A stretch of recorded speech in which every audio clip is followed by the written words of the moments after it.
அன்பாக அழைக்கப்பட்ட அன்பு சகோதர சகோதரிகளே, மறுபடியும் இந்த ஒரு நாள்ல நம்ம இந்த ஆப் மூலியமாய் கூடி தேவனுடைய வசனங்களை நாம் தியானம் செய்ய தேவன் தந்த இந்த நேரத்துக்காக பிதாவாகிய தேவனுக்கும் ஆண்டவராகிய இயேசு கிறிஸ்துக்கும் நம் நன்றிகளை தெரிவித்துக் கொண்டு நம்முடைய பாடத்துக்கு நம்ம போகலாங்க.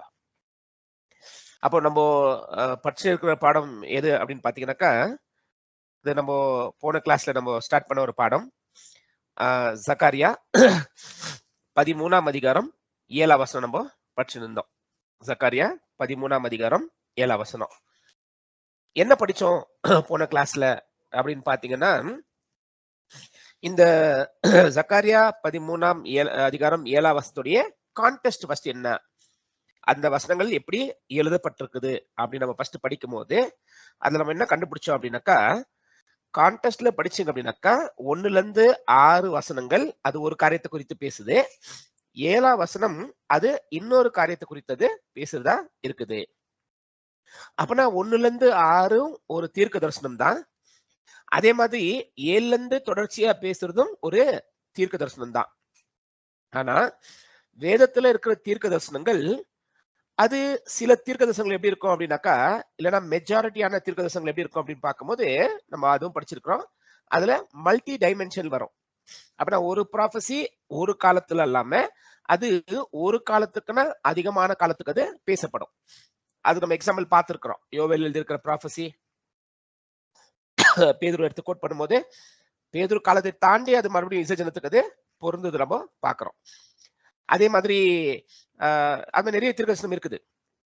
ஆனா சில தீர்க்கதரிசனங்கள் அது ஒரு குறிப்பிட்ட நபர் இல்லைன்னா ஒரு குறிப்பிட்ட காலம் தான் அது பேசும். அப்ப அந்த மாதிரி நம்ம என்ன பண்ணோம், 70 வாரம் சொல்ற ஒரு ப்ராஃபஸி அது ஒரு குறிப்பிட்ட காலம் ஒரு குறிப்பிட்ட நபரை பத்தி தான் அது பேசுது. அந்த மாதிரிதான் இந்த சக்காரியா 13ஆம் அதிகாரத்துல இருக்கிற 7ஆம் வசனம் அது ஒரு குறிப்பிட்ட காலம் ஒரு குறிப்பிட்ட நபரை பத்தி தான் அது பேசுது. அதை நம்ம தெரிஞ்சுக்கணும். இப்ப அதுல நம்ம என்னென்ன படிச்சோம் அப்படின்னு பார்க்கும்போது அந்த வசனத்துல என்ன இருக்குது அப்படின்னா, ஓ பட்டயமே நீ எலும்பு.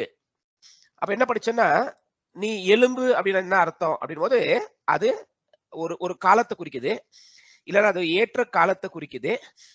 பட்டயம் அப்படின்னு சொல்லும் போது அது பட்டயம் யாருதுன்னு நம்ம கண்டுபிடிக்கும் போது அது தேவனுடைய பட்டயமா இருக்குது.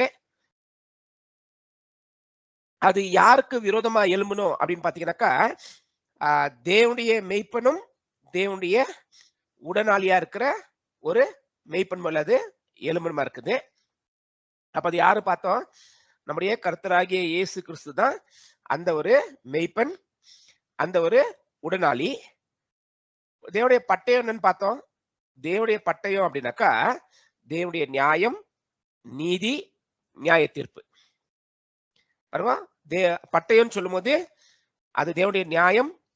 அந்த நியாயத்தின் பிரகாரம் ஒரு நீதி செய்வாரு. அந்த நீதி செய்ததுக்கு அப்புறமா அந்த நீதிக்கு ஏத்த ஒரு நியாய தீர்ப்பு அவரு கொடுப்பாரு. அப்போ இந்த 3 விஷயங்கள் தேவனுடைய பட்டயம் சொல்ற அந்த வார்த்தைக்குள்ள அந்த அர்த்தம் இருக்கிறது நம்ம படிச்சிருக்கிறோம் கிளாஸ்ல. எனக்கு ஞாபகம் இல்லை அந்த வசனம் நம்ம படிச்சிருக்கிறோமா இல்லையான்னு. நீங்க படிக்கலன்னு சொன்னாக்கா நான் வசனம் கொடுக்குறேன். எனக்கு தெரிஞ்ச வரைக்கும் நம்ம அந்த வசனத்தை படிச்சிருக்கிறோம். வேணா இப்போ என்ன படிக்கலாம் பாருங்க, ஒரு வசனத்தை வேணா படிச்சுக்கலாம் நம்ம. எரேமியா 47ஆம் அதிகாரம் 6-7.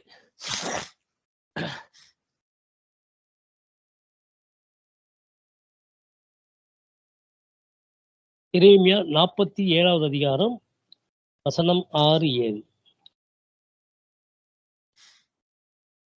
எரேமியா 47வது அதிகாரம் வசனம் 6-7. கர்த்தரின் பட்டயமே எந்த மட்டும் அமராதிருப்பாய், உன் உரைக்குள் திரும்பி வந்து ஓய்ந்து அமர்ந்திரு. 7வது வசனம், அது எப்படி அமர்ந்திருக்கும்? அஸ்கோலோனுக்கு விரோதமாகவும் கடல் துறை தேசத்துக்கு விரோதமாகவும் கர்த்தர் அதற்கு கட்டளை கொடுத்து அவ்விடங்களுக்கு சென்று அதை குறித்தாரே. அப்ப நம்ம இந்த வசனத்துல உங்களுக்கு இன்கேஸ் நான் வசனம் கொடுத்துல அப்படின்னாக்கா, இந்த வசனத்தை நமக்கு தேவனுடைய பட்டயம்னா அது என்ன அர்த்தம் அப்படின்னாக்கா, தேவனுடைய ஒரு நியாயம், நீதி, அந்த நீதிக்கு ஏற்ற ஒரு நியாய தீர்ப்பை இது காட்டுறதா இருக்குது. அப்ப இப்ப இதுல என்ன ஒரு கேள்வி வருதுன்னா பாருங்க, இப்ப நான் இந்த எல்லா படிச்சிருக்கிற வார்த்தைய ஒரே லைன்ல போடுறேன். அந்த வார்த்தைகளை ஒரே லைன்ல போடும்போது அது எப்படி என்ன சொல்லலாம், முன்னுக்கு முரணா இருக்குது, இல்லைன்னா ஒண்ணுக்கு ஒண்ணு முரணா இருக்குதுன்றது நம்ம கொஞ்சம் புரியலாம் பாருங்க. இப்ப நான் ஒரே லைன்ல போட்டு காமிக்கிறேன். என்னன்னா, தேவனுடைய காலம் வந்தது, தேவனுடைய பட்டயமே அப்படின்னா தேவனுடைய நீதியே, தேவனுடைய நியாய தீர்ப்பே, தேவனுடைய நியாயமே, என்னுடைய மெய்ப்பனை நீ வெட்டு, என்னுடைய உடன் உடன் என்ன பண்ண, என்னுடைய ஃபெலோ என்ன பண்ண நீ வெட்டு அப்படின்னு இங்க வசனம் பேசியிருக்குது. அப்ப இப்போ தேவனுடைய நியாயம் நீதி இயேசுவை வெட்டுது. இப்ப ஒரு கேள்வி என்ன வருதுன்னா, தேவனுடைய நியாயம் நீதி இயேசுவை வெட்டுது அப்படின்னாக்கா, அப்போ இயேசு ஏதாவது தவறு பண்ணிருக்கிறாரா? பாருங்க, இப்போ இப்படி யோசிக்கலாம்.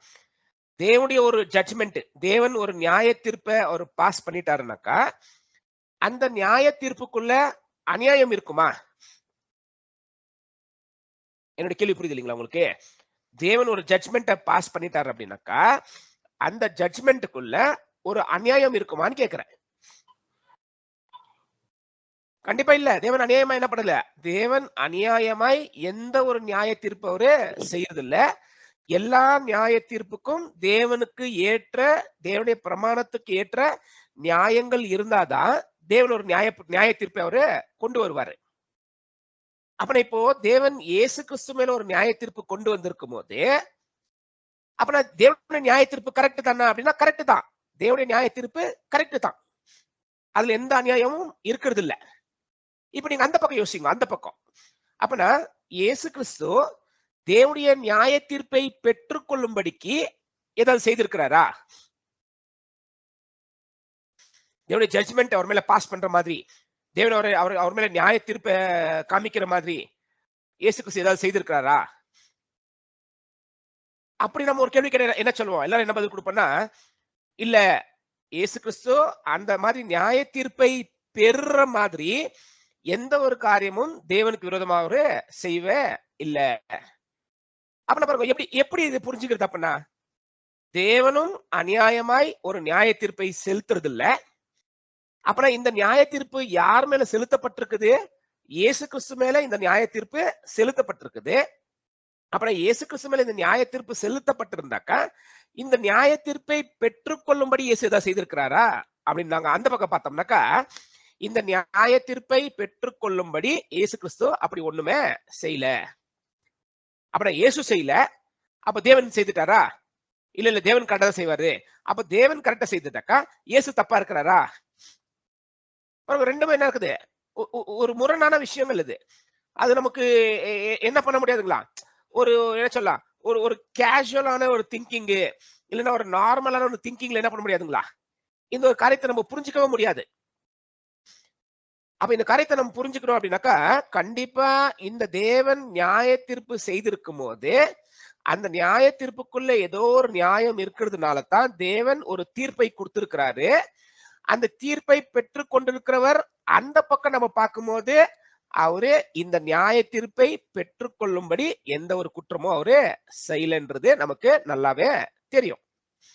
அப்ப என்ன யோசிக்கலாம்னா, சில வசனங்களை நம்ம யோசிச்சு பார்க்கலாம், படிச்சு பார்க்கலாம். எந்த காரணத்தினால தேவன் இயேசு கிறிஸ்துக்கு ஒரு நியாய தீர்ப்பை செய்திருக்கிறாரு? அப்ப என்ன இருக்குதுன்னா, இயேசு கிறிஸ்து இந்த பூமியில வாழ்ந்த காலத்துல இயேசு மேல அநேக குற்றங்கள் சாத்திருக்கிறாங்க, அநேக குற்றங்கள் அவர் மேல சுமத்தி இருக்கிறாங்க. இப்போ அந்த குற்றங்கள் தேவன் கொடுத்திருக்கிற நியாய பிரமாணத்தை வச்சு நம்ம படிச்சு பார்க்கலாம். அந்த குற்றங்கள் குற்றமா, அது தவறாது. புரியுதுங்களா? இந்த மாதிரி சொல்லட்டுமா? இயேசு கிறிஸ்து இந்த பூமியில 3 வருஷம் இஸ்ரேல் ஜனங்க மத்தியில் அவர் வாழும் போது அவர் மேல அநேக குற்றங்கள் சாத்தப்பட்டிருக்குது.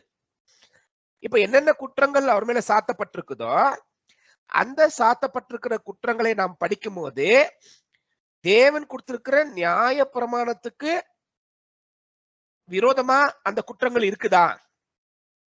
ஒருவேளை அந்த குற்றங்கள் தேவனுடைய நியாய பிரமாணத்துக்கு விரோதமா இருந்துச்சுனாக்கா அப்புறம் தேவன் இந்த குற்றத்தின் நிமித்தம் என்ன பண்ணிட்டாரு, அவருடைய நியாய தீர்ப்பு இயேசு மேல அவரு காமிச்சிருக்கிறாரு அப்படின்னு நம்ம சொல்லலாம். அப்ப ஃபர்ஸ்ட் என்ன படிக்கலாம்னாக்கா, இயேசு மேல சாத்தப்பட்டிருக்கிற குற்றங்கள் என்னென்ன அதை ஃபர்ஸ்ட் நம்ம வாசிக்கலாம் பாருங்க. என்னென்ன குற்றங்கள் அவர் மேல சாத்திருக்கிறாங்கன்றதுக்கு ஒரு வசனம் வாசிக்கலாம் பாருங்க. யோவான் 5ஆம் அதிகாரம் 18ஆம் வசனம் வாசிங்க.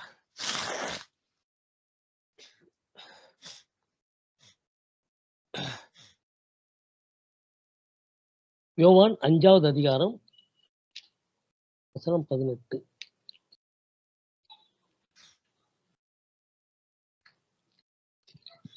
யோவான் 5 வசனம் 18. அவர் ஓய்வு நாள் கட்டளையை மீறினதும் அல்லாமல் தேவனை தம்முடைய சொந்த பிதா என்று சொல்லி தம்மை தேவனுக்கு சமமாக்கினபடியினாலே யூதர்கள் அவரை கொலை செய்யும்படி அதிகமாய் வகை தேடினார்கள். புரியுதுங்களா? பாருங்க, இயேசு மேல சாற்றப்பட்டிருக்கிற குற்றம் என்ன அப்படின்னாக்கா, அவர் என்ன பண்ணிருக்கிறாருன்னா பாருங்க, ஃபர்ஸ்ட் காரியம் என்ன பண்ணிருக்கிறாருன்னா, அவரு நியாய பிரமாணத்தை உடைத்தது மாத்திரம் அல்லாமல் அவரு என்ன பண்றாங்களா, நியாய பிரமாணம் சபத்து நாளை, நியாய பிரமாணத்தின் பிரகாரம் 7வது நாள் சபத்து நாளே, அந்த சபத்து நாளே இயேசு கிறிஸ்து ஒடிச்சிட்டாருங்களாம். அந்த சபத்தை உடைத்தது மாத்திரம் அல்லாமல் அவர் என்ன பண்ணிருக்கிறாருன்னா, தேவனுக்கு தன்னை சமமாக்கி கொண்டதுனால அவர்களை இஸ்ரவேல் ஜனங்கள் இயேசுவை கொல்றதுக்காக ரொம்ப தீவிரமாய் தேடினாங்களாம். இப்ப என்னுடைய கேள்வி உங்களுக்கு வாபஸ் நான் ஒரு கேள்வி கேட்கிறேன், நீங்க அது பதில் கொடுத்துதான் ஆகணும். இப்ப இந்த குற்றம் இயேசு செய்திருக்கிறாரா? இந்த எந்த குற்றம் இயேசு மேல சாத்தப்பட்டுச்சோ அந்த குற்றம் இயேசு செய்திருக்கிறார்களா இல்லைங்களா?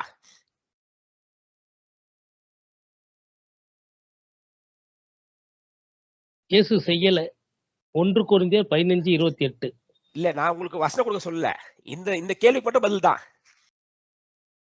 நியாய பிரமாணத்தை ஒடிச்சாரா?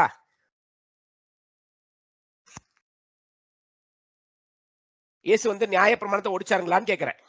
நியாய பிரமாணத்தை நிறைவேற்றினார்.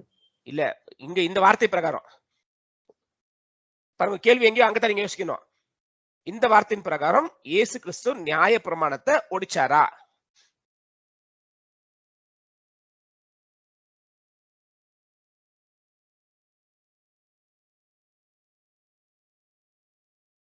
பதில் இல்ல.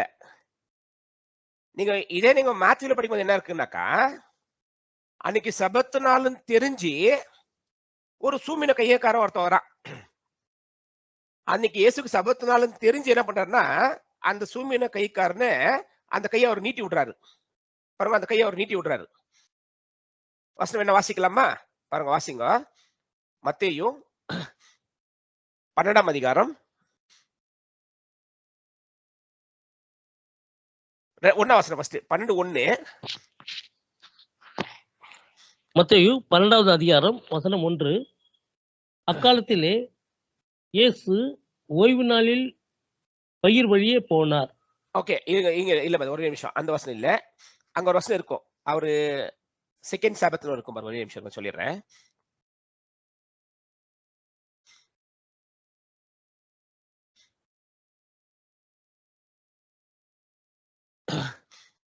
லூக்கால இருக்கும்.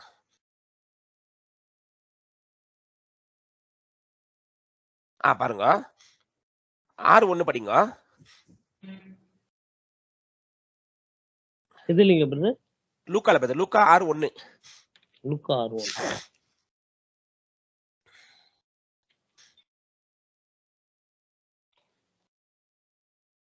லூக்கா 6வது அதிகாரம் 1வது வசனம்.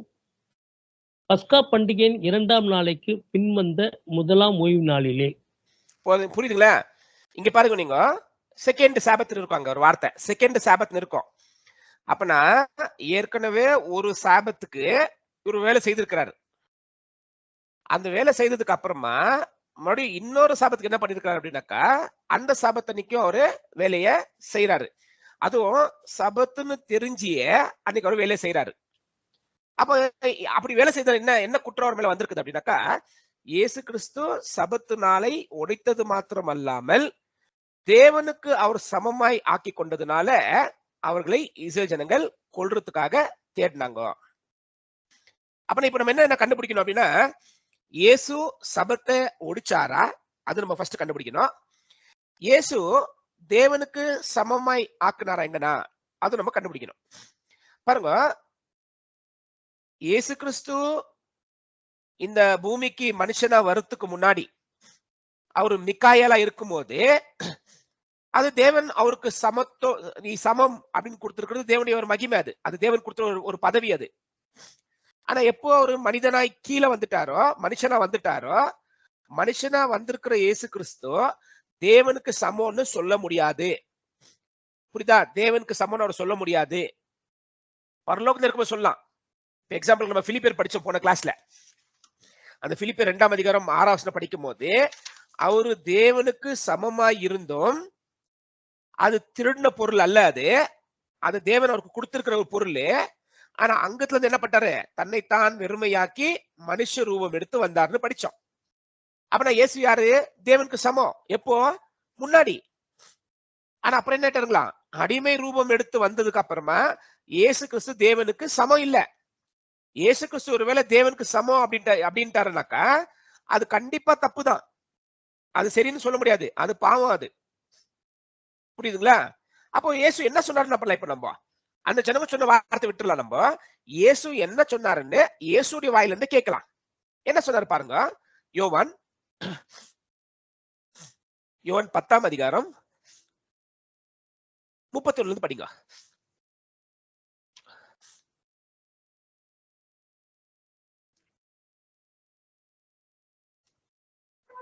யோவான் 10ஆம் அதிகாரம் வசனம் 31.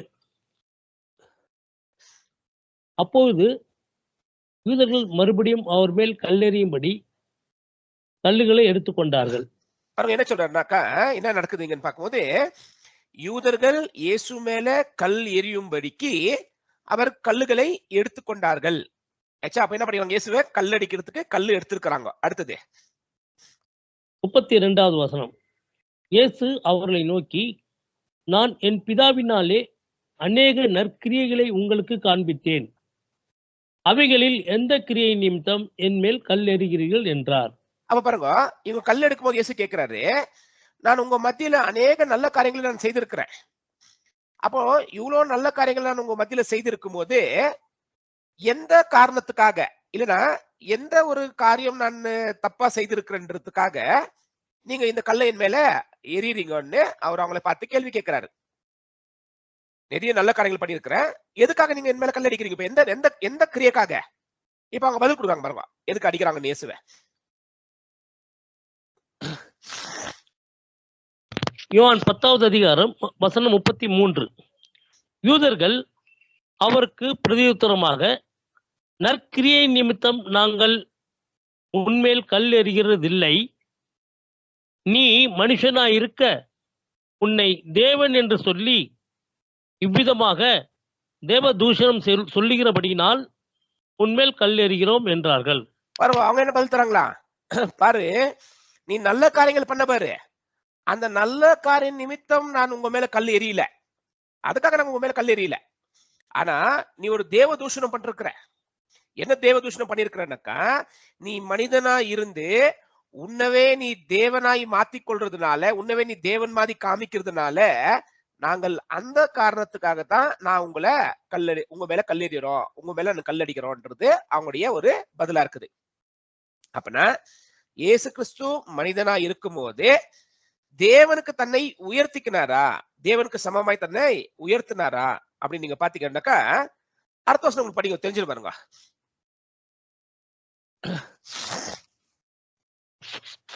யோவான் 10வது அதிகாரம் வசனம் 34. இயேசு அவர்களுக்கு பிரதியுத்தரமாக, தேவர்களாய் இருக்கிறீர்கள் என்று நான் சொன்னேன் என்பதாய் உங்கள் வேதத்தில் எழுதியிருக்கவில்லையா? பாருங்க, அப்புறம் என்ன இயேசு என்ன சொல்றாருனாக்கா, இப்ப இயேசு கிறிஸ்து மனிதனா இருந்து அவரு தேவனை போல காண்பித்தார் அப்படின்னாக்கா, அது நியாய பிரமாணத்தின் பிறகு தப்புங்களா? இல்ல இப்படி கேட்கிற கேள்வி பாருங்க. உங்களுக்கு இந்த மேல கான்டெஸ்ட் நீங்க படிச்சிருந்தீங்கன்னாக்கா, அவரு எங்க அப்பான்னு சொல்லுவாரு. மை ஃபாதர் அப்படின்னு பேசின்னு வருவாரு. அப்பனா தேவனை அப்பான்னு கூப்பிட்டதும் இல்லைன்னா தேவனுக்கு ஒரு சமமாய் தன்னை உயர்த்துறதும் தப்புங்களா? அது பாவமா? இல்லைன்னா தேவன் அப்பான்னு கூப்பிடுறது தப்பா? ஏன்னா அப்பான்னு கூப்பிட்டதுனாலதான் இவங்க என்ன பண்ணிட்டாங்க, நீ தேவனுக்கு சமமாக்குறியா, நீ தேவனுடைய பிள்ளைன்னு சொல்லி தேவனுக்கு சமமாக்குறியா நீ, அதனாலதான் கல்லடிக்க பாக்குறாங்க. இப்போ அப்ப கல்லடிக்க பார்க்கும்போது இயேசு என்ன சொல்றாருனாக்கா, உங்க நியாய பிரமாணத்துல என்ன எழுதி இருக்குது? உங்க நியாய பிரமாணத்திலேயே இது எழுதலையா? என்ன எழுதப்பட்டிருக்குங்களா?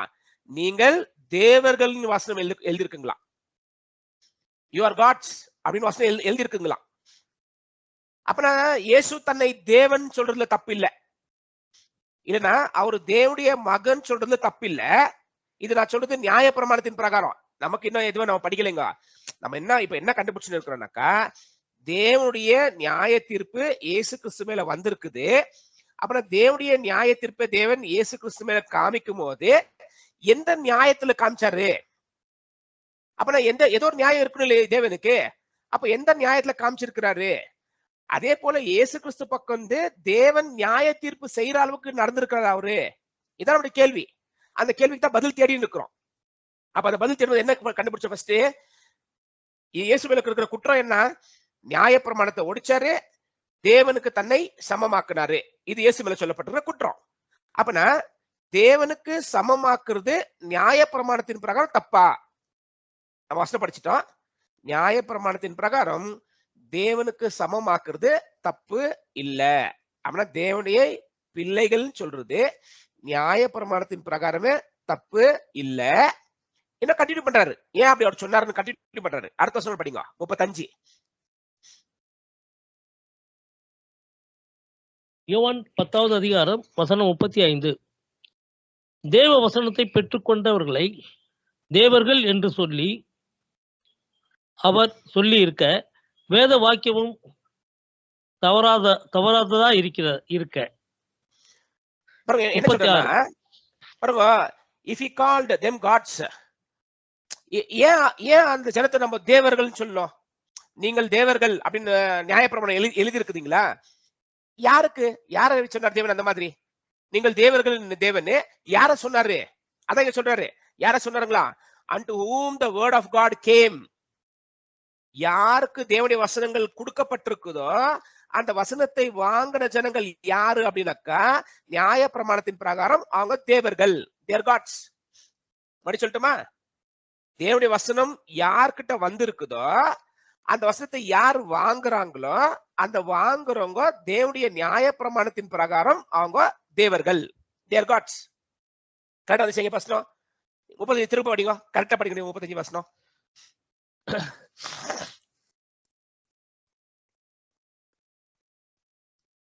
திரும்ப படிங்க கரெக்டா. யோவான் 10வது அதிகாரம் வசனம் 35. தேவ வசனத்தை பெற்றுக்கொண்டவர்களை தேவர்கள் என்று சொல்லி இருக்க. பாருங்க, தேவ வசனத்தை பெற்றுக் கொண்டிருக்கிறவர்களை தேவர்கள் என்று சொல்லி இருக்க, தேவர்கள் என்று அவர் சொல்லி இருக்க, வேத வாக்கியமும் தவறாததா இருக்க. என்ன சொல்றேன்னா, the scriptures cannot be broken. வசனம் ஒடிக்க முடியாது. வசனம் இல்லைன்னு சொல்ல முடியாது. வசனம் ஒடிக்க முடியாது. It cannot be broken. அப்பனா இப்போ பாருங்க, இயேசு அந்த நிலைமையில இருக்கிறாரா? இயேசு தேவனுடைய வசனத்தை பெற்றுக் கொண்டவரா இருக்கிறாரா? ஆமா, இயேசு கிறிஸ்து தேவனுடைய வசனத்தை பெற்றுக் கொண்டவரா இருக்கிறதுனால தேவனுடைய நியாய பிரமாணத்தின் பிரகாரம் இயேசு கிறிஸ்து தன்னை தேவர்னு சொல்றதுல தப்பே இல்லை. ஏன்னா வசனம் வந்திருக்குது, அதை அவர் பெற்றுக் கொண்டிருக்கிறாரு. தேவனுடைய வசனம் இயேசு கிறிஸ்து கிட்ட வந்திருக்குது. இயேசு கிறிஸ்து அந்த வசனத்தை பெற்றுக் கொண்டிருக்கிறாரு. பெற்றுக் கொண்டிருக்கிற பிரகாரம் தேவனுடைய நியாய பிரமாணத்துல என்ன சொல்லுதுனாக்கா, வசனத்தை பெற்றுக் கொண்டிருக்கிறவர்கள் தேவர்கள். அது என்ன பண்ண முடியாதுங்களா? அந்த வசனத்தை ஒடிக்க முடியாதுங்களா? ஏன்னா எழுதப்பட்டிருக்குது, ஒடிக்க முடியாது. அந்த வசனத்தின் பிரகாரம் இயேசு சொல்லுதுங்களா? கரெக்ட் தான். அப்புறம் தேவனுக்கு தன்னை சமமாக்குனாரு, இல்ல தேவனுக்கு தன்னை மகன் ஆக்குனாரு, அது தப்பு அப்படின்னு சொல்ல முடியாது. ஏன்னா நியாய பிரமாணம் அது தப்புன்னு சொல்றது இல்ல. அடுத்த வசனம் படிங்க, சொல்றாரு பாருங்க. அது அவரு தேவனுக்கு சமமாக்குனாரா இல்ல தேவனுடைய மகன் சொன்னாரான்றது உங்களுக்கு புரிஞ்சிடும். 35, 36. யோவான் 10வது அதிகாரம் 36வது வசனம். பிதாவினால் பரிசுத்தமாக்கப்பட்டும் உலகத்தில் அனுப்பப்பட்டும் இருக்கிற நான் என்னை தேவனுடைய குமாரன் என்று சொன்னதினாலே தேவதூஷணம் சொன்னாய் என்று நீங்கள் சொல்லலாமா? பாருங்க என்ன சொல்றாங்களா, பாருங்க அவர் தேவனுடைய குமாரன் தான் சொன்னார். அவரு தேவனுடைய குமாரன் நான் சொன்னதுனால என்ன நீங்க தேவ தூஷணம் சொன்னேன்னு சொல்றீங்களே, அப்படி சொல்லலாமா? நீங்க நான் சொல்லலாம், அந்த மாதிரி நான் தேவனுடைய குமாரன் சொல்லலாம். ஏன்னா வசனமே அப்படிதான் சொல்லுது, நீங்கள் தேவர்கள் சொல்லுது. ஏன் தேவர்கள் சொல்லுது? வசனம், தேவனுடைய வசனம் யார்கிட்ட இருக்குதோ அவங்க தேவர்கள் தான். இன்னைக்கு நம்மள்ட்ட வசனம் இருந்தா நம்ம யாருங்களா? தேவர்கள் தான். we are gods. தேவனுடைய வசனமே சொல்லுது அந்த மாதிரி. அப்புறம் என்ன என்ன என்ன ரூல் அவுட் பண்ணிட்டோம்? இயேசு கிறிஸ்து தேவனுக்கு சமோன்னு அவர் மேல சாத்திருக்கிற குற்றம் தேவனுடைய நியாய பிரமாணத்தின் பிரகாரமே அது தப்பு இல்ல. அவரு சமோன்னு சொல்லல, அவரு தேவனுடைய மகன்னு தான் அவரு சொல்லியிருக்கிறாரு. அப்புறம் நியாய பிரமாணத்தின் பிரகாரம் தேவனுடைய வசனத்தை பெற்றுக் கொண்டிருக்கிற ஒருவர் தேவனுடைய மகன் சொல்றது நியாய பிரமாணத்தின் பிரகாரம் தப்பு இல்ல. ஒரு பாயிண்ட் கிளியர் பண்ணிட்டோம். இப்ப என்ன கிளியர் பண்ணனாக்கா, இவரு நியாய பிரமாணத்தை உடைத்தது மாத்திரம் அல்லாமல், அப்ப இயேசு கிறிஸ்து நியாய பிரமாணத்தை உடைச்சிட்டாருங்களா? ஆச்சுங்களா? அதை இப்ப நம்ம படிக்கலாம் பாருங்க. மேத்யூ 12ஆம் அதிகாரம் 10ஆம் வசனம். மத்தேயு 12:10.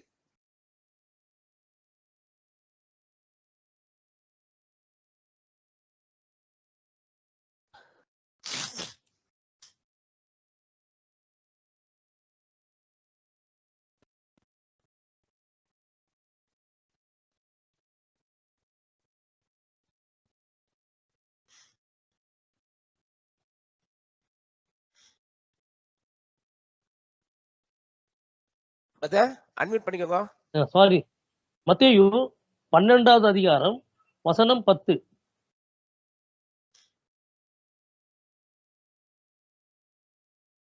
அங்கே சூம்பின கையுடைய மனுஷன் ஒருவன் இருந்தான். அப்பொழுது அவர் மேல் குற்றம் சாட்டும்படிக்கு ஓய்வு நாளில் சுத்தமாக்குகிறது நியாயமா என்று கேட்டார்கள். பாருங்க, அங்க ஆல்ரெடி படிச்சிருக்கிறோம். இந்த நேரம் ஆல்ரெடி 12ஆம் அதிகாரம் 1ஆம் வசனம் கோட் பண்ணிக்கிறோம் உங்களுக்கு. அதை நீங்க படிச்சீங்கன்னா உங்களுக்கு இன்னும் கொஞ்சம் புரியும். அப்ப இங்க என்ன சொல்றாங்க அப்படின்னா நடக்குதுனாக்கா, இயேசு மேல குற்றம் சாத்தணுன்றதுக்காகவே அவங்க இயேசுட்ட என்ன கேட்கறாங்க அப்படின்னாக்கா, இந்த ஒரு சூமின கைக்காரனை, இந்த சூமின கை இருக்குது பாருங்க, இந்த கைக்காரனை சபத்து நாள்ல குணம் படுத்துறது சரியா? அதான் அவருடைய கேள்வி. இப்ப இயேசு என்ன பண்ணி அதுக்கு பதில் கொடுக்கணும். அப்ப இயேசு பதில் கொடுக்கும் போது இவரு சபத்து நாளை ஒடிச்சாரான்றது நம்ம கண்டுபிடிக்க முடியும். இப்ப இயேசு அதுக்கு ஒரு பதில் கொடுக்காரு பாருங்க, படிங்க பதில். இப்ப மத்தேயு 12ஆவது அதிகாரம் வசனம் 11. அதற்கு அவர், உங்களில் எந்த மனுஷனுக்காகிலும் ஒரு ஆடு இருந்து அது ஓய்வு நாளில் குழியிலே விழுந்தால் அதை பிடித்து தூக்கி விட மாட்டானோ? அப்ப பாருங்க, இயேசு இப்போ போதும், அவங்க என்ன கேள்வி கேட்கிறாங்களோ அந்த கேள்விக்கு ஏற்ற ஒரு பதில் இயேசு கிறிஸ்து இப்ப கொடுக்கிறாரு. என்ன கொடுக்கிறாரு? அவர் என்ன வாபஸ் அவங்கள்ட்ட கேட்கிறாரு அப்படின்னாக்கா, உங்களுக்குள்ள ஏதாவது ஒரு மனுஷன் அவன்கிட்ட ஒரு ஆடு இருந்து அந்த ஆடு ஒரு குழியில சபத்து நாள்ல விழுந்துச்சுனாக்கா அந்த மனுஷன் என்ன பண்ணுவான்? அந்த மனுஷன் அந்த ஆடை காப்பாத்த முயற்சி பண்ணுவானா, இல்ல சபத்து நாளா இருக்குது அந்த ஆடை காப்பாத்த கூடாதுன்னு சொல்லி அந்த ஆடை விட்டுடுவானா? அப்ப என்ன இருக்குதுங்களா, தேவன் கொடுத்துருக்கிற நியாய பிரமாணத்துக்குள்ள சபத்து நாள்ல வேலை செய்யக்கூடாதுன்னு சொல்ற சட்டங்கள் கொடுத்திருக்கிற அதே நியாய பிரமாணத்துக்குள்ள வேற என்ன இருக்குதுன்னு பாத்தீங்கன்னாக்கா, இந்த மாதிரி தருணத்துல ஒரு மனிதன் சட்டத்தை பார்க்கலும் இரக்கத்தை காமிக்கணும்ன்றது தான் அந்த நியாய பிரமாணத்துக்குள்ள இருக்கிற ஒரு கருத்து.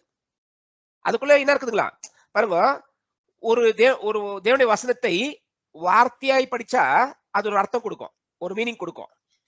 அதே வார்த்தையே நாம் ஆவியாய் படிச்சா அது இன்னொரு அர்த்தம் கொடுக்கும். நமக்கு நல்லா தெரியும், இயேசு கிறிஸ்து பேசியிருக்கிற வார்த்தைகள் அது நீங்கள் வார்த்தையா படிச்சாலும் நம்ம அது நிறைய பாடங்கள் கத்துக்கலாம்.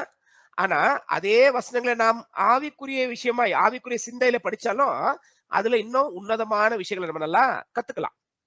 அப்ப இங்க நீங்க எடுத்துக்கிறீங்கனாக்கா தேவன் கொடுத்திருக்கிற நியாய பிரமாணமே எப்படி இருக்குதுன்னு பாத்தீங்கன்னாக்கா, அது எழுத்து ரீதியாய் அது ஒரு விதமான அர்த்தம் கொடுக்கும். அந்த எழுத்து ரீதியாய் நீங்கள் பார்க்காமல் அதுக்குள்ள இருக்கிற ஆவிக்குரிய ரீதியா நீங்க அந்த வசனத்தை பார்த்தீங்க அப்படின்னா அதுக்குள்ள இருக்கிற இன்னொரு டெப்த் காட்டும். வசனம் அதுதான், மாத்தி காட்டாது, அதே வசனம் தான், அதுக்குள்ள இன்னொரு டெப்த் காட்டும். அதனாலதான் இந்த இஸ்ரவேல் ஜனங்கள் ஏன் இந்த நியாய பிரமாணத்துக்குள்ள நடக்க முடியல அப்படின்னு பாத்தீங்கன்னாக்கா, இந்த நியாய பிரமாணத்தை அவங்க எழுத்து மூலியமா தான் பார்த்தாங்க, அந்த வார்த்தை மூலியமா தான் பார்த்தாங்க. அவங்க அந்த வார்த்தைக்குள்ள இருக்கிற தேவனுடைய எண்ணம் என்ன, தேவனுடைய சிந்தை என்ன, அதை அவங்க பார்க்க முடியல. அதை பார்த்த ஒருத்தர் தான் அவருக்கு நல்லா புரிஞ்சிச்சு நியாய பிரமாணம். அவருக்கு நல்லா புரிஞ்சிருக்கிறதுனால தான் அந்த நியாய பிரமாணத்துல ஒன்றும் உடைக்காம, ஒன்றும் அதுல கெட்டு போகாதபடிக்கு எல்லா நியாய பிரமாணத்தையும் நிறைவேற்ற நான் வந்திருக்கிறேன்னு சொல்ற அந்த வார்த்தைக்கு என்ன அர்த்தம் அப்படின்னாக்கா, தேவன் கொடுத்திருக்கிற நியாய பிரமாணத்துக்குள்ள இருக்கிற அந்த சிந்தைகள் என்னென்னு அவருக்கு நல்லா புரிஞ்சிருக்குது. அவருக்கு அந்த சிந்தைகள் அவர் புரிஞ்சதுனால தான் அந்த நியாய பிரமாணத்துக்குள்ள சுலபமா அவரால நடக்க முடிஞ்சிச்சு. இந்த ஜனங்கள் அதுக்குள்ள இருக்கிற சிந்தையை புரியல, அது வார்த்தை ரீகமாய் பிடிச்சிருக்கிறாங்க. அந்த வார்த்தை ரீகமாய் பிடிச்சிருக்கிறதுனால அதுல அவங்களுக்கு நடக்க முடியல. அப்ப இப்ப இயேசு கேட்கிறாரு அவங்களையே, உங்கள்ட்ட ஒரு ஆடு இருந்தா என்னப்பா பண்ணுவீங்கன்னு கேட்கிறாரு. அது குழியில இருந்துச்சு, நீங்க என்ன பண்ணுவீங்க? அப்பனா கண்டிப்பா குழியில விழுந்த என்ன இருக்குது, வேலை செய்யாதுன்னு சொல்லி இருக்கிற அதே நியாய பிரமாணத்துக்குள்ள இந்த மாதிரி ஒரு குழியில விழுந்தாக்கா, அந்த குழியில விழுந்திருக்கிற ஆடோ மாடோ அதை காப்பாத்தணும்னு கூட அந்த நியாய பிரமாணத்துக்குள்ள சொல்லி இருக்குது. அப்படின்னா அதுக்குள்ள அந்த கருத்து இருக்குது. அது உங்களுக்கு நேரடியா சொல்லுன்னா கூட அந்த வசனத்துக்குள்ள அந்த கருத்து இருக்குது. அந்த வசனத்துக்குள்ள இருக்கிற அந்த கருத்து புரியலன்னா கூட நேரடியா கூட என்ன பண்ணிருக்கு, நமக்கு வசனம் சொல்லப்பட்டிருக்குது. ஒண்ணு நீங்க அதை படிச்சு அதுக்குள்ள இருக்கிற கருத்துல நீங்க புரிஞ்சுக்கலாம். இல்லைன்னாக்கா அந்த கருத்து புரியல அப்படின்னாக்கா அந்த கருத்தை புரியத்தக்க வசனங்கள் வேற இடத்துல எழுதப்பட்டிருக்கிறதுனால கம்பேர் பண்ணும்போது நமக்கு என்ன ஆயிடும், தேவனுடைய கருத்து என்ன நமக்கு கிளீனா புரிஞ்சிடும். அப்ப இயேசு சொல்லிட்டாருங்களா, என்ன என்ன நீங்க சொல்லுங்க, இப்ப என்ன பண்ணுவீங்க? அப்ப கண்டிப்பா அவருடைய பதில் என்ன இருக்குங்களா, ஆடு மாடு அப்படி ஒரு குழியில விழுந்துட்டாக்கா கண்டிப்பா ஒரு இஸ்ரேல் ஜனம், ஒரு யூதன் சபத்து நாள்ல அதை காப்பாத்துவான். ஆச்சா? இப்ப இயேசு பதில் பாருங்க, இயேசு பதில் படிங்க. 12 மத்தேயு 12வது அதிகாரம் வசனம் 12. ஆட்டை பார்க்கிலும் மனுஷனானவன் எவ்வளவோ விசேஷித்திருக்கிறான். ஆதலால் ஓய்வு நாளிலே நன்மை செய்வது நியாயம்தான் என்று சொன்னார். பாருங்க என்ன சொல்றாங்களா. அப்பனா ஒரு ஆட்டை பார்க்கிலும் ஒரு ஆடுக்கே நீங்க சபத்து நாள்ல போய் அதை காப்பாத்துறதுக்கு ஒரு முயற்சி நீங்க எடுக்கும் போது அந்த முயற்சி சபத்தை ஒடிச்ச கணக்கு வருது இல்லையா? அப்ப அது ஒடிச்ச கணக்கு வருதுல தானே. உங்களுக்கு ஆடி மேல பேசிட்டாரு, என்ன பேசுறாங்களா மேல, இது என்னங்களா, தாவீதை பத்தி பேசுறாரு, ஆசிரியனை பத்தி பேசுறாரு. ஆசிரியர் என்ன பண்றது இல்லைங்களா, ஆசாரியன் சபத்து நாள்ல வேலை செய்யறாரு. அது எப்படி அவருக்கு நியாயமாயிடுச்சு? அது சபத்து நாள்ல வேலை செய்யக்கூடாது, சபத்து நாள்ல வேலை செய்யக்கூடாதுன்னு சொல்லி கொடுக்குற ஆசிரியர் என்ன பண்றாரு, வேலை செய்யறாரு. அது எப்படி நியாயமாயிடுச்சு? அப்ப அவர் ஏன் வேலை செய்யறாரு? ஏதோ நன்மைக்கு. அவர் வேலை செய்யறது அவருக்கு இல்ல, ஏதோ நன்மைக்காக செய்யறாரு அவரு. அந்த நன்மைக்காக செய்யறதுனால அந்த காரியங்கள் பாவம் இல்ல. அப்ப இங்க என்ன சொல்லிட்டாருனாக்கா, ஒரு ஆட்டை பார்க்கலாம். அப்ப நீங்க ஆடுக்கு நியாய பிரமாணத்தை ஒடிச்சு ஒரு வேலை செய்யும் போது, ஒடிச்சுனாக்கா அது மீறின் இல்ல, அந்த நியாய பிரமாணத்துக்குள்ள இந்த கருத்து இருக்குது. அப்படின்னா ஒரு ஆட்டுக்கே நீங்க என்ன பண்றீங்க, ஒரு வேலை செய்யும் போது இந்த ஆட்டை காட்டிலும் மனுஷன் விசேஷமானவன் அல்லவா, அவன் பெட்டர் தானே அதுக்குன்னா. அப்ப அவனுக்கு செய்யறது தப்பா? அப்ப அவனுக்கு செய்யறது என்னங்களா, அத கடைசி நேரத்துல முடிச்சுட்டாரு தெரியுங்களா, சபத்து நாள்ல நன்மை செய்யறது நியாயமே. It is lawful to do well on the sabbath days. பாருங்க, சபத்து நாள்ல தப்பு தான் செய்யக்கூடாது, சபத்து நாள்ல நல்லது செய்யறது நியாய பிரமாணத்தின் பிரகாரம் நியாயம்தான். அப்ப ஏசு நியாய பிரமாணம் ஒடிச்சாரா? ஒடிக்கலையே. எங்க ஒடிச்சாரு அவரு? நியாய பிரமாணத்தின் பிரகாரம் சபத்து நாள்ல நன்மை செய்யறது நியாயம்தான், அதான் செய்தார் அவரு. தப்பு ஒண்ணும் செய்யலையே. பாருங்க, எதை தப்பு செய்திருக்காரா? இன்னொரு வசனம் வாசிக்கலாம் பாருங்க, இன்னொரு வசனம் வாசிக்கலாம் பாருங்க. அது வாசிக்கிறதுக்கு முன்னாடி 13 கண்டினியூ பண்ணுங்க, 13ஆம் வசனம் கண்டினியூ பண்ணுங்க.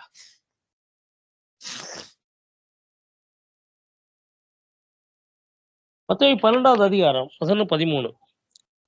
பின்பு அந்த மனுஷனை நோக்கி, உன் கையை நீட்டு என்றார். அவன் நீட்டினான், அது மறு கை போல சுத்தமாயிற்று. என்ன பண்றாங்களா, அந்த வார்த்தை சொல்லிட்டு அந்த சூமின கை ரெடி பண்ணிட்டாரு. உன் கையை நீட்டு அப்படின்னு சொல்லிட்டு அவனுடைய மறு கை எப்படி இருந்துச்சோ அந்த மாதிரி இந்த கை என்ன பண்றாங்க, அவரு சுத்தமாக்கிட்டாரு. பாருங்க, அந்த வார்த்தை சொன்னாரு, சொன்ன உடனே என்ன பண்றாங்களா, அவங்க முன்னாடி அவங்க சோதிக்கணும்னு கேட்டாங்க. சோதிக்கணும்னு கேட்டுங்க முன்னாடியே அந்த ஒரு அற்புதத்தை அவங்க கண்ணு முன்னாடியே செய்துட்டார். நியாயப்பிரமாணம் உடைச்சிட்டாருங்களா? சபத்தை மீறினாருங்களா? இல்லையே. சபத்துல நன்மை செய்யறது நியாயம் தானே. புரியுதா? நீங்க வசனம் கொடுக்கும்போது இன்னொரு வசனம் கொடுக்க கூடாது. இந்த வசனத்துக்குள்ளே விளக்கம் இருக்குது. இயேசு கிறிஸ்து சொல்லியிருக்கிற காரியமும் செய்திருக்கிற காரியமும் அந்த செய்திருக்கிற காரியத்துக்கு வேண்டிய நியாயம் நீதிகள் அங்கே இருக்குது. அந்த நியாய நீதிகள் படிச்சா நமக்கு தெரிஞ்சிடும் இயேசு பண்ணது தப்பா சரியான்னு சொல்லி. வேற எங்கேயும் வசனம் கொடுக்க வேண்டிய அவசியமே இல்லை நமக்கு.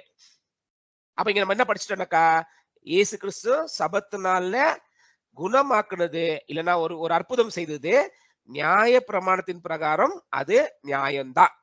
அதுல எந்த தவறும் இல்ல. ஏன்னா ஆட்டை பார்க்கிலும் மனுஷன் விசேஷமானவனா இருக்கிறதுனால ஒரு ஆட்டுக்கு நல்லது யோசின்னு சொல்லி கொடுக்கிற நியாய பிரமாணம் கண்டிப்பா மனுஷனுக்கு நல்லது யோசிக்கிறது தவறுன்னு அது சொல்லி கொடுக்காது. ஆச்சுங்களா? இன்னொரு வசனம் வாசிக்கலாம் பாருங்க. அங்க இன்னும் கொஞ்சம் தெளிவா உங்களுக்கு. மார்க் 3ஆம் அதிகாரம், மார்க் 3ஆம் அதிகாரம் 4ஆம் வசனம் படிங்க.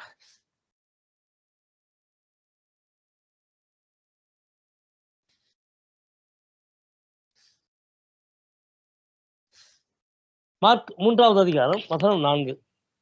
அவர்களை பார்த்து, ஓய்வு நாட்களில் நன்மை செய்வதோ தீமை செய்வதோ ஜீவனை காப்பதோ அழிப்பதோ எது நியாயம் என்றார்.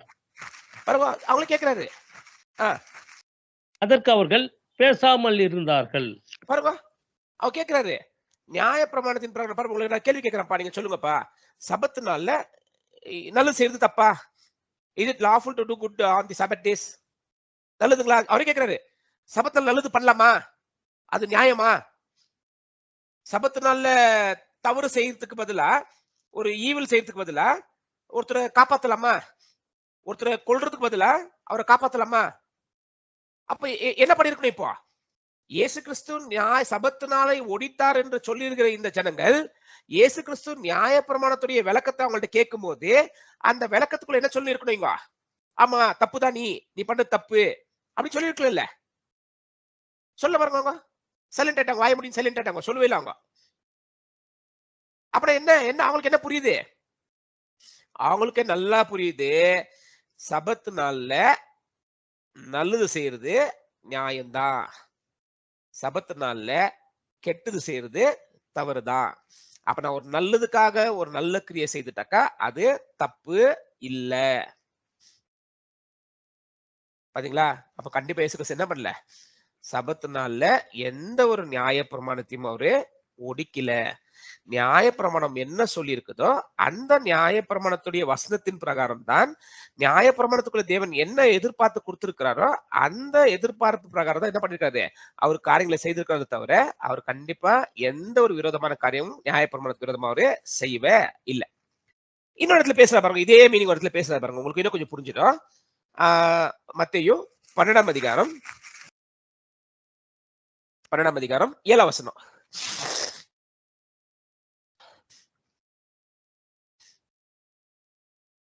மத்தேயு 12வது அதிகாரம் வசனம் 7. பலியை அல்ல இரக்கத்தையே விரும்புகிறேன் என்பதின் கருத்து இன்னதென்று அறிந்தீர்களானால் குற்றம் இல்லாதவர்களை நீங்கள் குற்றப்படுத்த மாட்டீர்கள். அவ்வளவுதாங்க. அவங்க நியாய பிரமாணத்தை வார்த்தையா பார்த்தாங்க. ஆனா அந்த நியாய பிரமாணத்துக்கு அந்த ஆவியை இயேசு கிறிஸ்து பாக்குறாரு. அப்ப நியாயம் என்ன இருக்குதுனாக்கா, நியாய பிரமாணத்துல என்ன விஷயம் சொல்லப்பட்டிருக்குது அப்படின்னாக்கா என்னங்களா, இரக்கத்தை தேவன் எதிர்பார்க்கிறாரு, பலி அல்ல. அந்த கருத்து உங்களுக்கு புரிஞ்சு இருந்துச்சுனாக்கா குற்றம் அல்லாத இருக்கிறவர்களை நீ குற்றம் சாத்த மாட்டாய். அப்ப நான் ஒண்ணு, அவரு தேவனுடைய மகன் சொல்றது நியாய பிரமாணத்தின் பிரகாரம் தப்பில்லை. அடுத்தது, சபத்து நாள்ல அவரு நன்மை செய்தது நியாய பிரமாணத்தின் பிரகாரம் அதுவும் தப்பில்லை. ஆச்சா? 2 குற்றம் படிச்சோம், 2ம் நம்ம வசனத்துடைய ஆதாரத்துல பார்த்துட்டோம். 2 குற்றமும் தேவன் இயேசு மேல குற்றமாய் சார்த்தி இயேசு மேல ஒரு நியாய தீர்ப்பை தேவன் காட்ட முடியாது. இப்ப 3வது ஒரு குற்றம், இயேசு மேல ஒரு 3வது குற்றம் செலுத்துறாங்க. அந்த குற்றம் படிக்கலாம் பாருங்க. மத்தேயு 27ஆம் அதிகாரம் 37 வசனம். மத்தேயு 27 அதிகாரம் 37 வசனம்.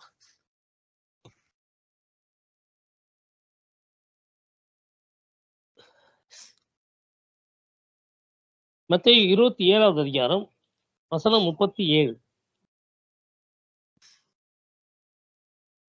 அன்றியும் அவர் அடைந்த ஆக்கினையின் முகாந்திரத்தை காண்பிக்கும் பொருட்டு இவன் யூதருடைய ராஜாவாகிய இயேசு என்று எழுதி அவர் சிரசுக்கு மேலாக வைத்தார்கள்.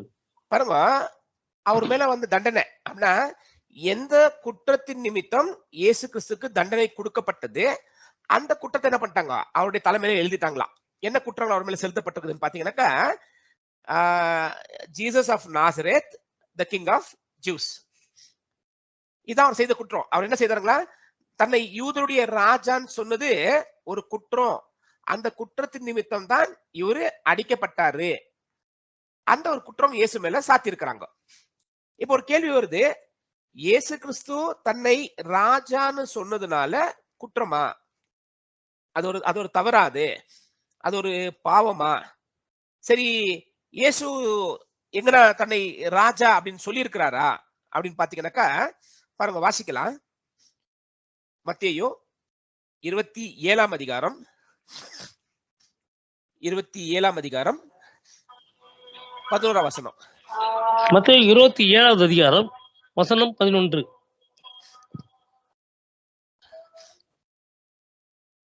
இயேசு தேசாதிபதிக்கு முன்பாக நின்றார். தேசாதிபதி அவரை நோக்கி, நீ யூதருடைய ராஜாவா என்று கேட்டான். அதற்கு இயேசு, நீ சொல்லுகிறபடிதான் என்றார். பாருங்க என்ன சொல்றாங்களா, கேட்கிறாங்களா அவரு, நீ யூதருடைய ராஜாவா? அவர் என்ன சொல்றாங்களா, நீ சொல்லுகிறபடிதான், as you say, thou sayest, இல்லைன்னா as you say. அப்படின்னா என்னங்களா, அவர் யூதருடைய ராஜா. அப்படின்னா இயேசு யூதருடைய ராஜான்னு சொன்னது குற்றம் ஆயிடுச்சா? தப்புங்களா? அது பாவமா?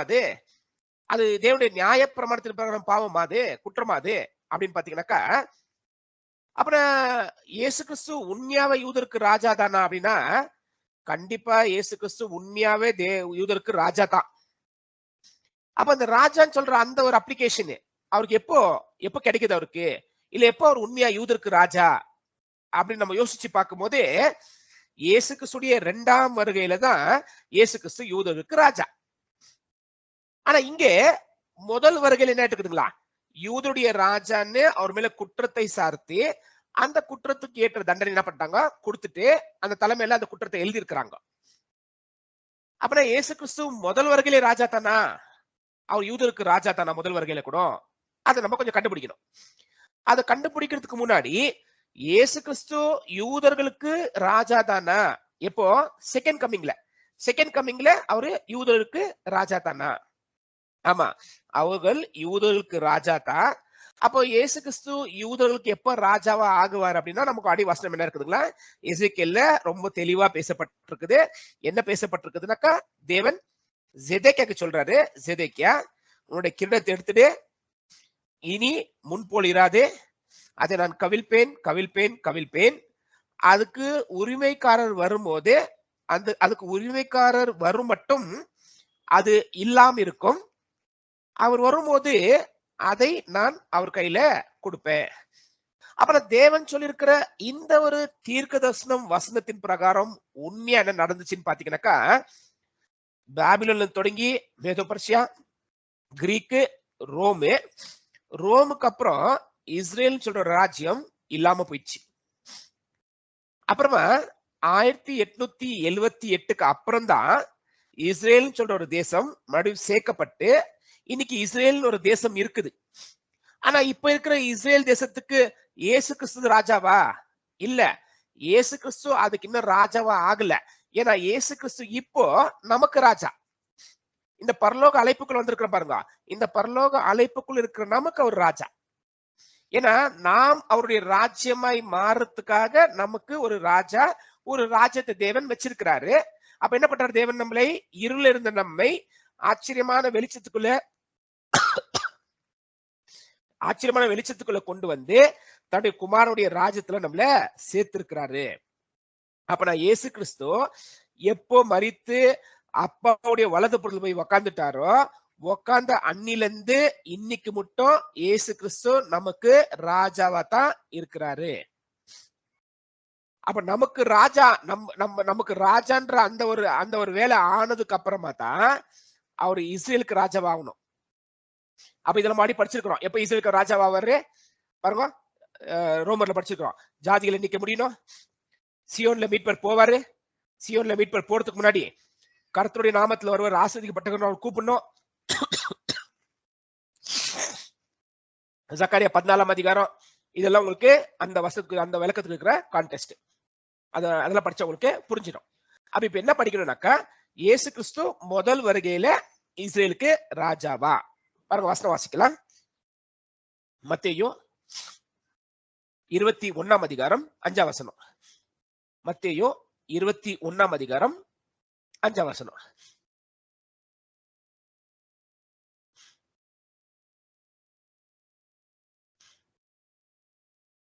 மத்தேயு 21வது அதிகாரம் வசனம் 5. தீர்க்கதரிசியினால் உரைக்கப்பட்டது நிறைவேறும்படி இதெல்லாம் நடந்தது. அவ்வளவுதான். மத்தேயு 21 வசனம் 6. சீஷர்கள் போய் இயேசு தங்களுக்கு கட்டளையிட்டபடியே செய்து கழுதையும் குட்டியையும் கொண்டு வந்து அவைகள் மேல் தங்கள் வஸ்திரங்களை போட்டு அவரை ஏற்றினார்கள். நான் இங்கிலீஷ்ல படிக்க எப்படி இருக்குனாக்கா, tell the people of Sion, look, your king is coming to you. அந்த வசனம் இருக்கு பதா.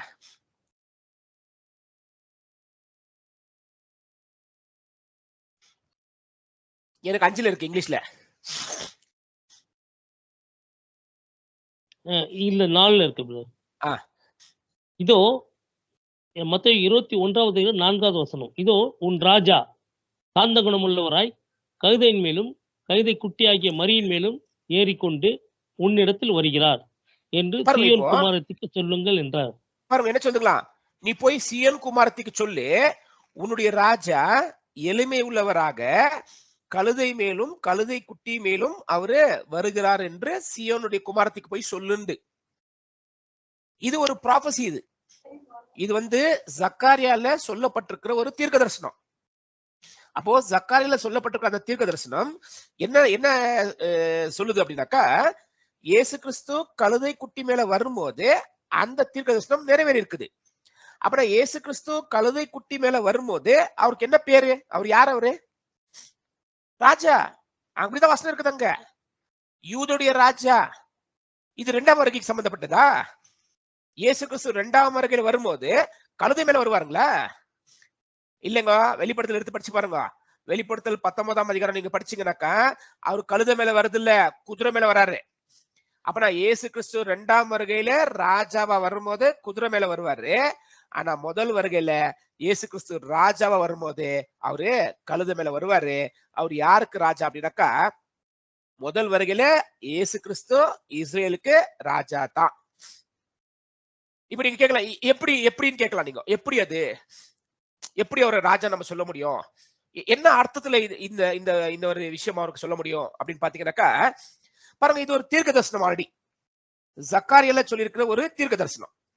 அப்பனா இந்த தீர்க்க தரிசனம் வசனத்தின் பிரகாரம் இயேசு கிறிஸ்து எப்படி ராஜா அப்படின்னு நம்ம யோசிக்க போனோம் அப்படின்னாக்கா, சிம்பிளா நான் சொல்லிடுறேன் பாருங்க, ரொம்ப ஈஸியா புரிஞ்சிடலாம். பாருங்க, இயேசு கிறிஸ்து மாம்சமா இந்த உலகத்துக்கு வரத்துக்கு முன்னாடி அவரு இஸ்ரேலுக்கு ஒரு பிரின்ஸ், ஒரு அதிபதி. அவரு அப்பனா எப்படி சொல்லலாம் அப்படின்னா, அவரு இஸ்ரேலை வழிநடத்தக்கூடிய ஒரு அதிபதி, இஸ்ரேலை வழிநடத்தக்கூடிய ஒரு அதிகாரி. அப்ப என்ன ஆயிடுச்சுங்களா, அதே என்ன மீனிங் வருது அப்படின்னா, ஒரு ராஜான்ற அர்த்தம் அந்த ஒரு அதிபதின்ற வார்த்தைக்குள்ளேயே வந்துருது. இப்ப என்ன ஆயிடுச்சு, அந்த அதிபதி தான், இஸ்ரேலை வழிநடத்தி இருக்கிற அதே அதிபதி தான் மனுஷ சாயல் எடுத்து இயேசு கிறிஸ்துவா வந்திருக்கிறாரு. புரியுதுங்களா? அந்த மைண்ட், சேம் மைண்ட் தான், சேம் மைண்ட் சேம் லைஃப். இயேசு கிறிஸ்து தூதனா இருக்கும் போது என்ன சிந்தை இருந்ததோ, இயேசு கிறிஸ்து தூதனா இருக்கும் போது என்ன ஜீவன் இருந்ததோ, அதே ஜீவன் இங்க மனுஷனா வந்திருக்கிற இயேசுக்குள்ள இருக்குது. அதே ஜீவன், அதே சிந்தை இங்க இருக்கிற இயேசுக்குள்ள இருக்குது. இந்த ஜீவனை இழந்துட்டார் அவரு. புரியுதா? அந்த தூதனாய் கிடைச்சிருக்கிற ஜீவன் அது இழந்து போல. அந்த ஜீவனை, அந்த ஜீவன் டிரான்ஸ்பர் ஆயிடுச்சு. தூதனாய் இருந்து மனிதனாய் டிரான்ஸ்பர் ஆயிட்டாரு. ஆனா மனிதனா இருந்தார் பாருங்க, அந்த ஜீவன் கல்வாரியில செத்துட்டாரு. அந்த ஜீவன் இல்ல. அப்புறம் என்ன அடிச்சுக்கலாம்? அந்த ஜீவன் எப்போ செத்துச்சோ, அந்த ஜீவன் எப்போ இல்லாம போயிடுச்சோ, தூதனும் இல்ல, மனுஷனா இருக்கிற இயேசுவும் இல்ல. என்னதான் மிச்சம் ஆயிடுச்சு? மனுஷனாய் சம்பாதிச்சிருக்கிற புது சிருஷ்டின்னு சொல்ற அந்த சிந்தை தான் ரெடி. அப்ப தேவன் என்ன பண்றாங்களா? இந்த புது சிந்தைக்கு ஏத்த ஒரு சரீரத்தை பரலோகத்துல வச்சிருந்தாரு. இந்த சிந்தை கொண்டு என்ன பண்றாரு? அந்த சரீரத்துல போட்டாரு. போட்ட உடனே என்ன அடிச்சிங்களா? இயேசு அங்க எழுப்பப்பட்டாரு. அப்ப அங்க இருக்கிற இயேசு அவர் புதுசு, சிந்தை தான் பழசு. ஆனா இங்க வந்திருக்கிற இயேசு ஜீவனும் பழசு, சிந்தையும் பழசு. அப்ப ஜீவனும் பழசுனா என்னங்களா? அந்த ஜீவன் யார்? அவரு அதிபதி. அந்த ஜீவன் இருக்கிறவர் மாம்சம் வரும்போது அதிபதி தான் அவரு. அதனால வசனம் வந்துச்சு, உன்னுடைய ராஜா கழுதை மேலும் கழுதை குட்டி மேல வர்ற என்ன அர்த்தங்களா? அவர் முன்னாடியும் அவங்களுக்கு அதிபதி தான். இந்த முதல் வருகையில கழுதை மேல வரும்போது கூட அவர் அவங்களுக்கு அதிபதி தான். அப்படின்னா இஸ்ரேல் ஜனம் தேவனுடைய சொந்த ஜனமா இருக்கிற காலம் மட்டும் இயேசு கிறிஸ்து அவங்களுக்கு அதிபதி தான். எப்போ அவங்க சொந்த ஜனமா இல்லாம போயிட்டாங்களோ, இனி இயேசு கிறிஸ்து அவங்களுக்கு அதிபதி இல்ல, ராஜா இல்ல. அது முதல் வருகை. நான் சொல்றது முதல் வருகை பத்தி, புரியுதுல? எப்போ அவங்க இயேசு கிறிஸ்து மறுதளிச்சிட்டாங்களோ, எப்போ அவங்க தேவனுடைய ஜனம் இல்லாம ஆயிட்டாங்களோ, அப்ப என்ன இல்லைங்களா? இயேசு கிறிஸ்து அவங்களுக்கு ஒரு அதிபதி இல்ல. இது நம்ம சக்கரியா 1 படிச்சிருக்கிறோம். 1ஆம் அதிகாரத்துல நம்ம படிச்சிருக்கிறோம். அந்த மிருக செடின்னு சொல்ற விஷயத்துல நம்ம இந்த விஷயத்துல நம்ம டீடைலா படிச்சிருக்கிறோம். அது இன்னொரு பாயிண்ட் இந்த பக்கம் எடுத்திருக்கிறோம். அப்ப என்ன கண்டுபிடிச்சிட்டோம்? இயேசு கிறிஸ்து முதல் வருகையிலேயே இஸ்ரேலுக்கு ராஜா தான். ஏன் ராஜா அப்படின்னாக்கா, அவரு அதிபதியா இருந்த அதே ஜீவன் இவருக்குள்ள இருக்கிறதுனால அந்த அதிபதின்னு சொல்ற அந்த ஒரு ஸ்டேட்டஸ், அந்த ஒரு நிலைமை கண்டினியூ ஆகுறதுனால அவரை ராஜான்னு ப்ராஃபஸின்னு சொல்லுது. அவரை ராஜான்னு நீங்க சொல்றதுல அந்த அந்த வசனத்தின் பிரகாரம் அது கரெக்ட் தான். இப்ப நான் உங்களுக்கு பாருங்களேன், உங்களுக்கு டஃபா இருந்தா கூட நான் வசனம் சொல்லிட்டு போயிட்டு இருக்கலாம். வசனம் ராஜான்னு சொல்லிச்சு அப்படின்னு சொல்லிட்டு போயிட்டு இருக்கலாம். ஆனா அதுக்கு என்ன நியாயம்ன்றது நான் சொல்றதுனால தான் உங்களுக்கு என்ன எல்லாம் கொஞ்சம் திங்கிங் அந்த பக்கம் யோசிக்கணும். நீங்க அதுக்கு உண்டான நியாயம் என்ன, ஏன் அப்படி சொல்லப்பட்டிருக்குதுன்னு அந்த விஷயம் சொல்றதுனால உங்களுக்கு கொஞ்சம் ஹார்டா இருக்கலாம். ஆனா இப்ப உங்களுக்கு புரிஞ்சிருக்குன்னு நான் நினைக்கிறேன். ஒரு லைன்ல நான் போடுற பாருங்க எல்லாமே உங்களுக்கு. இயேசு கிறிஸ்து சபத்துனால ஒடிச்சது பாவமா அப்படின்னாக்கா, சபத்து நாள்ல அவர் ஒடிக்கவே இல்லை. சபத்து நாள்ல நன்மை செய்திருக்கிறாரு. சபத்து நாள்ல நன்மை செய்யறது நியாய பிரமாணத்தின் பிரகாரம் கரெக்ட். கிறிஸ்து பிரமாணம் இல்ல, நியாய பிரமாணத்தின் பிரகாரமே அது கரெக்ட். தேவனுக்கு பிள்ளைன்னு சொன்னாரு, பாவமா? நியாய பிரமாணத்தின் பிரகாரம் தேவனுக்கு பிள்ளைன்னு சொல்றது தப்பில்ல. ஏன்னா நியாய பிரமாணமே அதுதான் சொல்லுது. செகண்ட் பாயிண்ட் கிளியர் பண்ணிட்டோம். தேர்டு, யூதருக்கு ராஜா என்னாரு, பாவமா? இல்ல, யூதருக்கு அவரு ராஜா தான். ஏன்னா தீர்க்கதரிசன வசனம் அப்படிதான் சொல்லுது. நம்ம பிராக்டிக்கலா ஆராய்ச்சி பண்ணி பார்க்கும்போது கூட அந்த பிராக்டிக்கலா ஆராய்ச்சி பண்ணது என்ன காட்டுதுனாக்கா, இயேசு கிறிஸ்து யூதருக்கு ராஜான்றது அதுல காட்டுது. அப்ப நான் இயேசு மேல இங்க சுமத்தின 3 குற்றமும் அது தேவனுடைய நியாய பிரமாணத்தின் பிரகாரம் குற்றமே இல்லை. அப்ப கண்டிப்பா என்ன பண்ண முடியாது? இப்போ தேவன் இயேசு மேல நியாயம் செலுத்தினாரு, ஜட்ஜ்மெண்ட் பாஸ் பண்ணிட்டாரு அப்படின்றதுக்கு இந்த காரணங்கள் சொல்ல முடியாது. ஆனா ஜட்ஜ்மெண்ட் பாஸ் பண்ணிருக்காரு, அது இல்லைன்னு சொல்ல முடியாது. ஏன்னா வசனம் அடி படிச்சிட்டோம். என் பட்டயமே என் மெய்ப்பன வெட்டு. என் பட்டயம்ன்றது என்ன? தேவனுடைய நியாய தீர்ப்பு. அப்புறம் தேவனுடைய நியாய தீர்ப்பு இயேசுவை அடிச்சிச்சு. அதுல எந்த மாற்றமும் இல்ல. அதுக்கு அது என்ன நம்ம கண்டுபிடிக்கணும், அதான் கஷ்டம். அது அவ்வளவு ஈஸி இல்ல, அது ரொம்ப கஷ்டம். அது அப்ப என்ன படிச்சுட்டு இப்ப நம்ம இயேசு மேல சாத்தப்பட்டிருக்கிற எந்த குற்றமும் தேவனுடைய நியாய பிரமாணத்துடைய வசனத்தை வச்சு பார்க்கும் போது எதுவுமே குற்றம்னு நிரூபிக்கப்படல. ஆயிடுச்சுங்களா? இதெல்லாம் ஆயிடுச்சு. இதெல்லாம் இல்லாம இன்னொரு இடத்துல இயேசு ஒரு வார்த்தை சொல்றாரு பாருங்க, அதுதான் ரொம்ப கஷ்டம் புரியறதுக்கு. அதை நம்ம கொஞ்சம் படிக்கலாம் பாருங்க. அந்த வசனத்தை நம்ம படிக்கலாம். லூக்கா 22ஆம் அதிகாரம், லூக்கா 22ஆம் அதிகாரம் 35ஆம் வசனம்.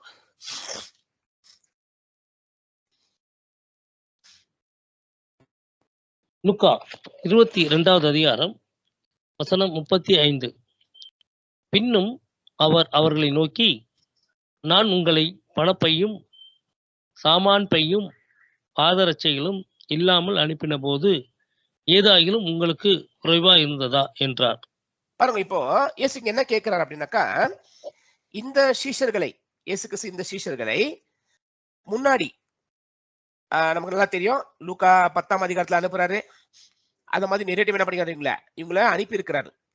அப்ப என்ன கேட்கிறாருன்னா, நீங்க முன்னாடி போகும்போது பர்ஸ் இல்லாம போயிருக்கிறீங்க, இல்லைன்னா என்னங்களா என்ன வார்த்தை, என்னங்களா வேற என்ன வார்த்தை அது பாருங்க, ஒண்ணு wallet, travelling bag or sandals. தமிழ்ல என்ன, தமிழ்ல படிக்க மறுபடியும் பணப்பை. அதாவது நான் உங்களை பணப்பையும் சாமான் பையும் பாதரட்சைகளும். பாருங்க, அப்ப என்ன சொல்லியிருக்காருன்னா, இயேசு கிறிஸ்து இவங்களை அனுப்பும் போது என்ன கொடுத்து அனுப்பல அப்படின்னாக்கா, பணப்பை கொடுத்து அனுப்பல, அப்புறமா சாமான் பை கொடுத்து அனுப்பல, பாதரட்சியம் கொடுத்து அனுப்பல. இதெல்லாம் கொடுத்து அனுப்பாம இருக்கும் போது இந்த சீஷர்கள் ஏதாவது குறைப்பட்டு இருந்தாங்களா அப்படின்னு இயேசுடைய கேள்வி. இப்ப படிங்க அடுத்த வசனம்.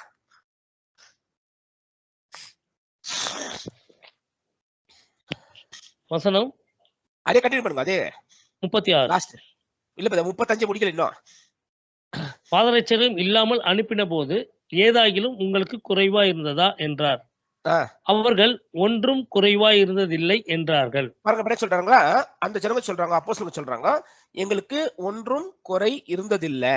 இது அவங்களுடைய ஸ்டேட்மெண்ட். இப்ப அடுத்த வசனம் படிங்க. அதற்கு அவர், இப்பொழுதோ பணப்பையும் சாமான் பையும் உடையவன் அவைகளை எடுத்துக்கொள்ள கடவன். பாருங்க, இப்ப என்ன சொல்றாருனாக்கா, பாருங்க இப்ப சொல்றாரு, ஆனாலும் இப்பொழுது நான் சொல்றேன் உங்களுக்கு. யாருன்னா இப்போ நீங்க என்ன பண்ணணும் அப்படின்னாக்கா, பணப்பையே சாமான் பையே அப்புறமா அவைகளை எடுத்துக்கொள்ள கடவன். பட்டயம் இல்லாதவன் தன் வஸ்திரத்தை விற்று ஒன்றை கொள்ள கடவன். பாருங்க என்ன சொல்றாங்களா, ஒருத்தட்ட பட்டயம் இல்லைன்னாக்கா, பட்டயம் ஒரு ஆள்கிட்ட இல்ல அப்படின்னாக்கா அவர் என்ன பண்ணுங்களா, அவருடைய அந்த மேல் கோட்டு, அந்த மேல் கோட்டை வித்துட்டு ஒரு பட்டயம் ஒருத்தர் வாங்கிக்கணுமா. புரியுதா? நம்ம சொல்லிட்டோமா, முன்னாடி இயேசு கிறிஸ்து அனுப்பும் போது இவங்கள்ட்ட எதுவுமே இல்லாம போனாங்க, ஆனா எந்த குறையும் அவங்களுக்கு இல்ல. இதுதான் ஒரு போதனை. இது ஒரு போதனை இது. ஆனா இப்ப சொல்றாரு, அப்பனா போதனைக்கு அப்படியே ரிவர்சிப்போம். இப்போ நீங்க போகும்போது பணப்பை சாமான் பை, அது மாத்திரம் இல்ல, யாருக்கிட்டனா பட்டயம் இல்ல அப்படின்னாக்கா உங்களுடைய மேல் வஸ்திரத்தை நீங்க வித்துட்டு ஒரு பட்டயத்தை நீங்க வாங்கிக்கணும் அப்படின்னு சொல்றாரு. ஆச்சுங்களா? அடுத்த வசனம் படிங்க. அக்கிரமக்காரர்களில் ஒருவனாக எண்ணப்பட்டார் என்று எழுதியிருக்கிற வாக்கியம் என்னிடத்தில் நிறைவேற வேண்டியது என்று உங்களுக்கு சொல்லுகிறேன். ஒரு நிமிஷம். அக்கிரமக்காரரில் ஒருவராய் எண்ணப்பட வேண்டும் என்று என்னை குறித்து ஒரு வேத வாக்கியம் சொல்லப்பட்டிருக்குது, எனக்குள்ள நிறைவேறணும் வேத வாக்கியம் சொல்லப்பட்டிருக்குது. எழுதியிருக்கிற வாக்கியம் என்னிடத்தில் நிறைவேற வேண்டியது என்று உங்களுக்கு சொல்லுகிறேன். என்னை பற்றிய காரியங்கள் முடிவு பெறும் காலம் வந்திருக்கிறது என்றார். என்ன சொல்றாங்களா, because I tell you what has been written about me must be fulfilled. அப்பனா இது ஏன் இயேசு சொன்னாரு அப்படின்னா, அக்கிரமக்காரரில் ஒருவராய் அவர் என்னப்படுவாரு, என்னப்படணும் அப்படின்றதுக்காக இத நான் சொன்னேன் அப்படின்ற அர்த்தம் என்ன ஆயிடுச்சாங்க அந்த வார்த்தைக்குள்ள. உங்களுக்கு புரியுதுங்களா?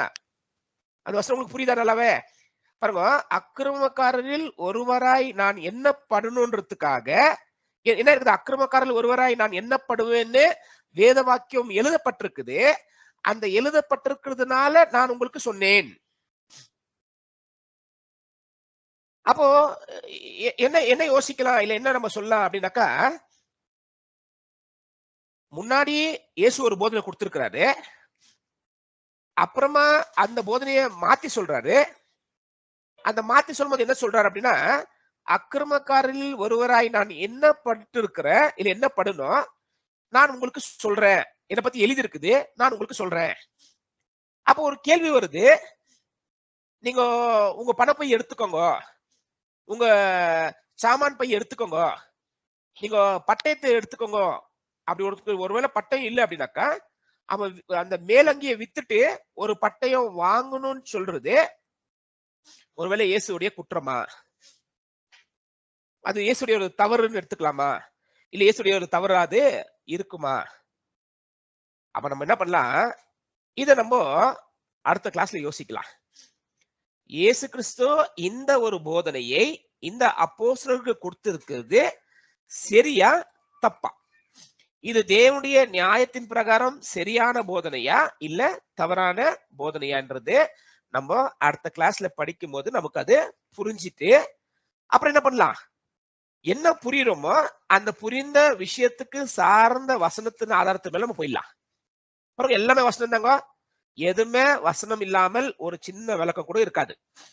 அப்ப அடுத்த கிளாஸ்ல படிக்கும் போது இந்த வசனத்தை பற்றி என்ன பண்ணலாம், கொஞ்சம் ஃபோக்கஸ் பண்ணலாம். ஃபோக்கஸ் பண்ணிட்டு அதை படிச்சு அதுக்குள்ள என்ன நியாயம் நம்ம கத்துக்கணும்னாக்கா நம்ம கொஞ்சம் புரியும், நல்லா வசனம் நல்லா புரிஞ்சிடும்.